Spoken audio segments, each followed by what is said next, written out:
Alors, je fais cette vidéo pour réagir à la manifestation, ou plutôt la marche qui a eu lieu aujourd'hui à Bobigny en soutien à Théo, en soutien à sa famille, et surtout pour exprimer l'incompréhension, l'injustice qui règne autour de cette affaire. Aujourd'hui, à Bobigny, on s'est réunis. On était, selon la préfecture, 2000. J'ai pas pu compter puisqu'on était beaucoup. On était tous réunis pour une seule chose, revendiquer et surtout témoigner notre soutien à Théo. Et j'étais témoin du début. On était rassemblés en cul-de-sac dans un genre de square à côté du tribunal de Bobigny. J'étais témoin du mouvement qu'on a eu, c'est-à-dire suite au rassemblement d'aller devant Pablo Picasso. Et j'étais témoin de la violence. Avant de parler des conséquences, je voudrais d'abord revenir sur Théo, parce que c'est de lui dont il est question. Il est question de Théo, de ce qu'il a vécu et de ce qu'il va continuer à vivre toute sa vie. Pendant que nous tous, on rentre chez nous le soir et on est capable de donner notre avis, de juger, de dire que ouais, non, c'est un viol, mais non, c'est pas un viol, mais non, il a bien mérité, mais non, mais voilà, les policiers, ok, pendant qu'on est en train de faire tout ça, Théo, il souffre. Je ne le victimise pas, il est victime d'une bavure, il est victime d'un viol. Ça n'engage que moi, c'est ce que je pense. Peu importe la qualification qu'on lui donne, peu importe ce qu'on dit, peu importe la connotation qu'on lui donne, c'est ce qui s'est passé. Mais ça soulève des haines, ça soulève des blessures. On est tous affectés par cette histoire, quelle que soit la faute qu'on reproche à Théo ou à la police. Je pense que cette histoire, actuellement, choque. Elle choque et elle questionne. La question que je veux poser à travers cette vidéo, en tant qu'être humain, en tant que femme, en tant que jeune habitant en France, ayant grandi en France, pas en tant que mouton de la société qui n'arrive pas à voir au-delà de BFM TV ou je sais pas, n'importe quel média, qu'est-ce qui se passe, sincèrement. Franchement, je ne pensais pas qu'un jour, une telle horreur allait se passer. Honnêtement. Et avant de pointer du doigt les conséquences de cette horreur, j'ai envie de me poser la question. Aujourd'hui, j'ai eu des coups de gaz lacrymogène. J'ai vu des personnes autour de moi, des personnes âgées, des blancs, des noirs, des vieux, des jeunes, des enfants, courir dans tous les sens parce qu'ils avaient peur, parce qu'ils ne savaient pas où aller. Il y a quelques jours, il y a eu une décision qui a été prise de notifier ou de qualifier ce que Théo vit et va vivre de non-viol, mais plutôt de violence. On a crié justice pour Théo. On a dit justice pour Théo, justice pour Théo. On a rappelé Ziyed Ebouna. On n'a même pas parlé de Lamine Dieng. On a parlé de Adama Traoré. On n'a même pas pu parler de ceux dont les noms ne seront jamais connus, qui ont été victimes de bavures. C'est quoi la justice pour Théo? Je m'adresse à ceux qui tirent les ficelles de la justice. Il a été violé dans sa chair. Il a été violemment violé dans sa chair. Peu importe les mots que vous voulez mettre ou enlever, il l'a vécu. C'est facile d'être détaché et de tout de suite donner un jugement et déterminer les choses. Mais imaginez que c'était votre fils. Imaginez que c'était votre frère, votre neveu ou un de vos amis. Mais je sais pas, réfléchissez. Qui que vous soyez, là, à la rigueur, on n'est même pas en train de quémander votre jugement ou votre justice. C'est un droit, c'est un droit constitutionnel que vous avez établi. Il faut reconnaître l'erreur. Là, maintenant. On n'a pas besoin de vous entendre tergiverser sur je ne sais quelle appellation. On n'en a pas besoin. Là, vous voulez, là, c'est facile de constater les affrontements, c'est facile de constater les conséquences. Mais vous faites quoi pour apaiser les choses, hein? J'ai grandi en France. Et ce qu'elle est en train de devenir, si on ne se réveille pas, eh ben, on n'aura plus que nos yeux pour pleurer. Parce que tout ceci profite forcément à des personnes. Ces personnes voudraient voir les Noirs enragés, casser des biens publics, casser des biens privés comme des voitures, comme des magasins, des centres commerciaux. Ces personnes voudraient voir s'embraser la France pour pouvoir ensuite apporter des solutions. Donc, je voudrais m'adresser aussi aux skinheads. On vous a vu. On vous a vu les skinheads. Vous pensez que avec vos cagoules et avec vos déguisements, on vous a pas vu? Mais quand il y a eu les lacrymos et que vous avez retiré, on a vu vos yeux, on a vu vos têtes rasées, on vous a vu courir. On n'est pas bêtes. Je les ai vus. À la rigueur, je m'en fous qu'on me croie ou pas. Moi, je suis là pour exprimer ce que j'ai vu. J'ai envie de m'adresser aux petits. Ouais, vous les petits. Je vous ai vu. Je vous ai vu casser, je vous ai vu lancer des pierres, j'ai vu la hargne, j'ai vu la rage avec laquelle vous vouliez vous exprimer.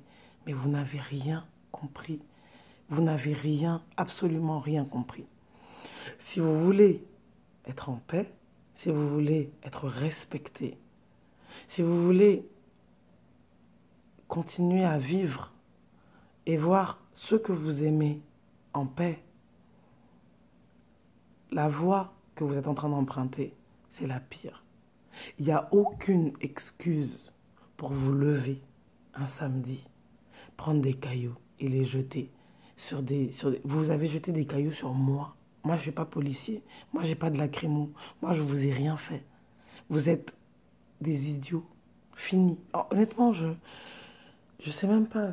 C'est extraordinaire, la violence. La violence dans laquelle on vit. C'est quoi cette violence? Je sais pas. On est... Où est-ce que ça va nous mener? Après, je suis bien consciente.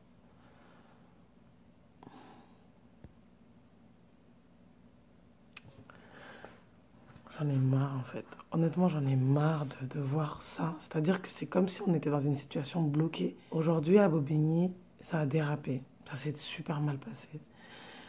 Je me souviens encore des lacrymos que je me suis prise dans la tête. Je me souviens des personnes âgées que je voyais courir, tant bien que mal. Je voudrais m'adresser aux organisateurs de la marche. Vous nous avez fait venir à Bobigny. Vous nous avez demandé de venir dans ce square en cul-de-sac avec des passerelles où les jeunes venaient attaquer la police, où la police rétorquait. Et nous, on était en bas, on ne vous entendait pas. On n'entendait pas ce que vous disiez dans vos micros. Il fallait être très proche. Et qui dit très proche, dit très loin des issues de secours et encore plus près des projectiles. Nul n'est parfait.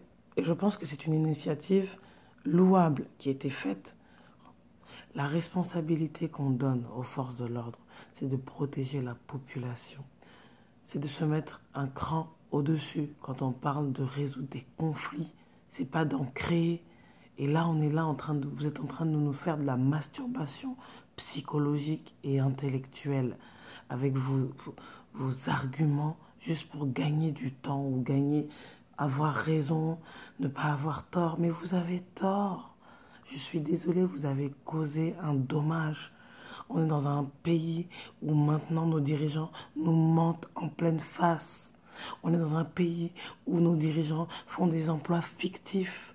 Combien de procès d'anciens présidents on a eu, hein? Combien de choses? Oui, je mélange. Je mélange parce que je me rends compte que les personnes sur lesquelles on se repose, sur lesquelles on attend un minimum, voilà, d'engagement par rapport aux responsabilités données, ben, en fait, non seulement ne tiennent pas ces engagements, et en plus, quand ils font des erreurs, au lieu de reconnaître ces erreurs, au lieu de dire oui, c'est vrai, on a fauté ici, non, ils pointent du doigt les victimes. Vous êtes des malades. Je rêve. On nous dit qu'il ne faut pas à parler sans savoir, qu'il faut se souvenir de la présomption d'innocence. Quelle innocence? On parle de quelle innocence?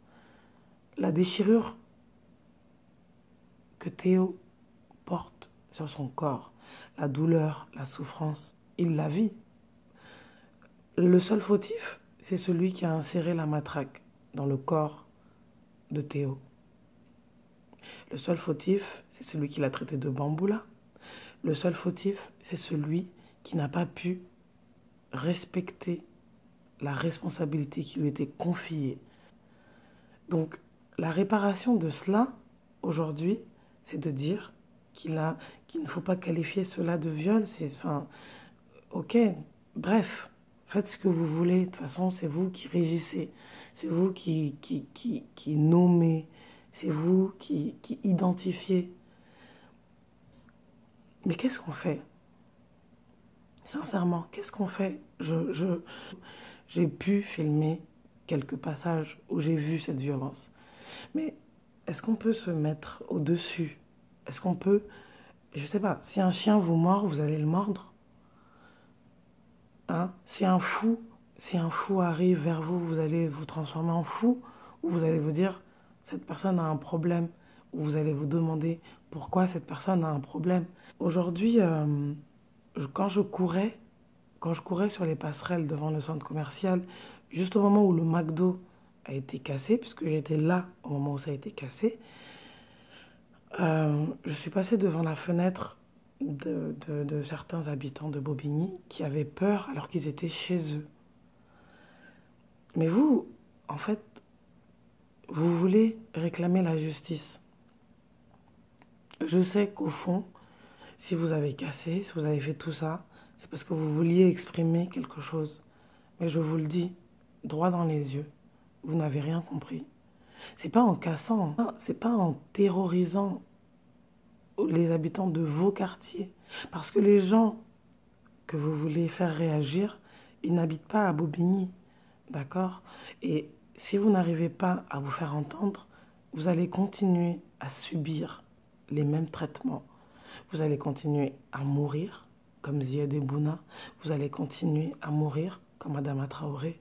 Vous allez continuer à perdre ce que vous avez de plus cher, c'est-à-dire la vie. Cette vidéo, je l'adresse à ceux qui ont envie d'arranger les choses. Ceux qui ont envie de se lever dignement, de demander justice et de trouver une solution. Alors moi, ce que je demande, on est à l'ère des réseaux sociaux, on peut tous communiquer. S'il y a une autre marche, j'irai à cette marche. J'irai sincèrement continuer à manifester ce que je ressens par rapport à cette affaire. Mais faites les choses bien.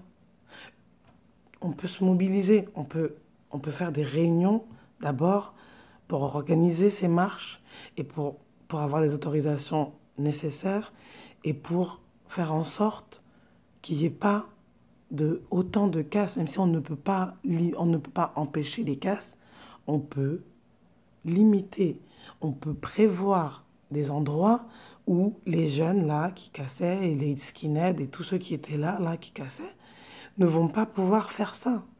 Donc voilà, il est 4h45 du matin. C'était carrément impossible pour moi d'aller me coucher avec tout ça et d'aller dormir voilà, sans partager cette vidéo.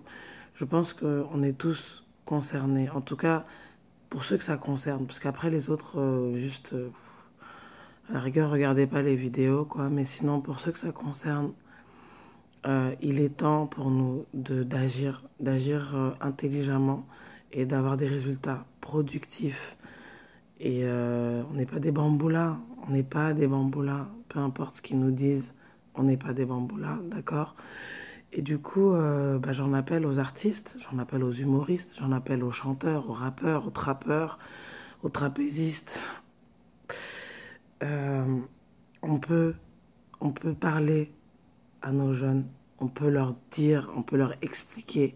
Il y a une méthode douce, et j'y crois. Et voilà. Donc nous de la population, de toute façon, on est joignable sur tous nos réseaux et on attend. On est prête. On viendra aux marches, on viendra aux événements.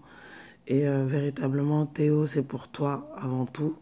Je te connais pas personnellement, mais je peux t'assurer que voilà, tu as du soutien. Et on va tout faire pour que ce qui t'est arrivé, bah, que ce soit la première et la dernière fois.